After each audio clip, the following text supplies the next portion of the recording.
So I wanted to address the topic of jihad and potentially a little bit on the violence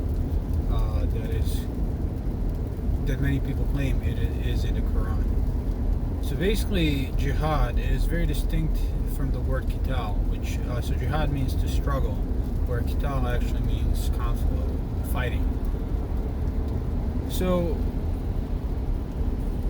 it is every Muslim's duty to perform jihad. That does not mean you have to go to war necessarily. That is a whole different concept. Jihad is a struggle no matter what. Jihad is a struggle to be on the path of God. That's what it is. So when God commands you to be good to your parents, you have to fight that jihad inside of you, that struggle inside of you when your parents piss you off, or when you fail towards them, when you snap at them. You have to rejoin that struggle and to continue to try to find that way and to defeat those demons. When God when God commands charity, it is jihad to overcome that stinginess that's inherent in all of us. When God says to always tell the truth, it is jihad to stand against your friends and your family when they're wrong, and knowing that we're all predisposed to be faithful to those people and to cover for them and to lie for them, but the law of God is more important. So that is jihad. That is what the primary struggle is. Because if you don't win this primary struggle, then if you go and you fight qital, if you fight in a war and you did not defeat these demons inside of you, then who wins? Even if you win the war and you still have these demons inside you and that are making you act this way, if you are acting like God forbade, even if you fought in a war and win a war, what'd you win? Nothing. The demons won. Or anyways. So you have to really change yourself, or struggle to change yourself, before you can change anybody else, or even before you can fight in a conflict. Otherwise, it's pointless. Evil always wins. If you're not a good person, then evil always wins, even if you fight in a conflict. So that is what jihad is. There are certain sets of characteristics that God expects all of us to live by. Absolute commitment to truth, charity, taking care of the weak and the poor, being just, even if it affects our own family. Staying away from immorality such as sexual immorality, being fair in commerce. All of these things are absolute commandments that God has placed upon us, and it is jihad for us to struggle to do all of those things as perfectly as possible. And nobody's going to be perfect. That is why jihad is necessary. That is why you have to struggle. And I know this on my own self, because I've been struggling and making mistakes since I became a Muslim.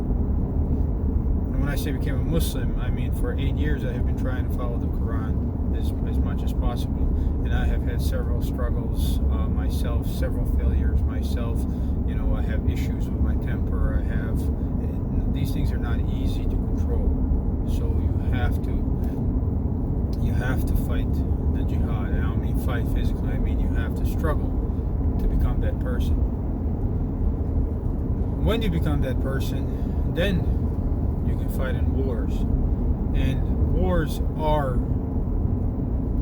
decreed in the Quran. They are. But in a very specific way. So basically, the only war that is allowed, the only fighting that is allowed in the Quran is if somebody is oppressing you, if somebody's doing an injustice to you, if somebody's attacking you. You can defend yourself, and that is it. As a matter of fact, it is a commandment of God to defend yourself. Don't be a weakling. If you are attacked, then you have to defend yourself, and that is qital. That is fighting. And God also says, something to the effect that you're not going to fight when there's weak men, women, and children praying out to God, saying, save us from this city where its people are oppressors. So that applies to, at that point, that applied to their time. So the people who were living in Mecca, they've already been oppressed for 20 years. They've been hunted down and tortured and humiliated and everything. For 20 years, they turned the other cheek. And now God is telling the Muslims, are you not going to fight? And this is what's happening.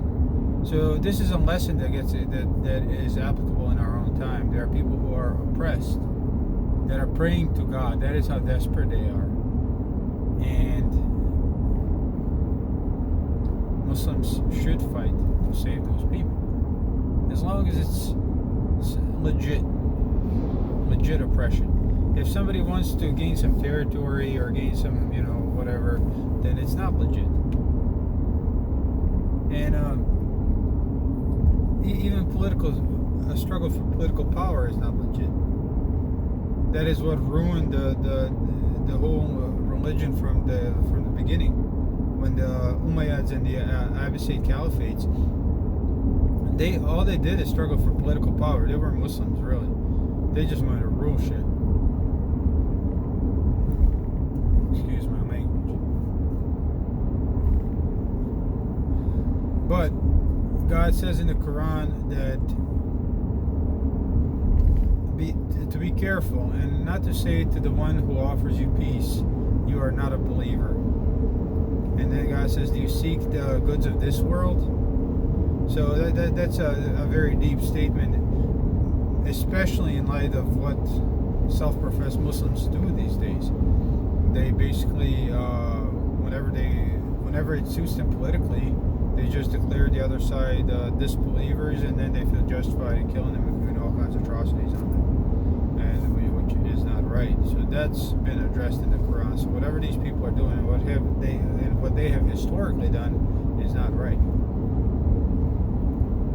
And it really, I can't quote all the verses on fighting right now, but there are several, and basically they give you rules of war. They tell you, hey, you hate fighting. I know that you hate fighting, but sometimes fighting is necessary. This is when you can fight. This is why you have to fight. And then when you do fight, don't be a coward. Remember that win or lose, if you are on the right path, you're either getting heaven or you are getting victory. So it's a win-win situation. So you just got to be careful what you fight for. That is the most important part.